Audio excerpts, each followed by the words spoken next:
କହ କାହିଁକି ଏମିତି କରୁଛ ଲୋକମାନଙ୍କୁ ଭାବିତ କଣ ପାଇଁ କରୁଛ? ମାନେ ରାସ୍ତାଟା ଲୋକ ଯାଇପାରୁନି କେପଟରେ ଖାଇଲା ଝୁମ୍ କଲୁ ଝୁମ୍ କଲୁ ନା ନା ନା ସେ ଆସୁଛି ଅନଉଛି ଅନଉଛି ଆମକୁ କିଛି ଦେଖାଉନି ତା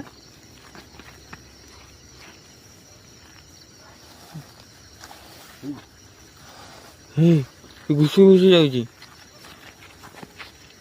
ସିଏ ଆଉଛି ତା ପଛ ପଛ ନିଆଁ ଜଳି ଜଳି ଯାଉଛି। ଗୁଡୁ ପଳେଇ ପଳେଇ ଗୁଡୁ ପଳେଇ ନିଆଁ ଜଳି ଜଳି ଯାଉଛି। ସେ କେତେ ବାଟ ଆମକୁ ନେଇ ଆଇଲାଣି। ଏଇଟା ଘରକୁ ଯିବ ଏଇଟା ଘର ଏଇଠି ତା ଘର ଆଗରେ ଠିଆ ହବ ନା ମାରିଦବ। ହଁ ତା ଘରକୁ ଯାଉଛି। ତା ଘରକୁ ଯିବ ସେ ଏବେ ନା ଆମକୁ ରହିବା ଏଠି ବିପଦ ବାରଟା ହେଲାଣି।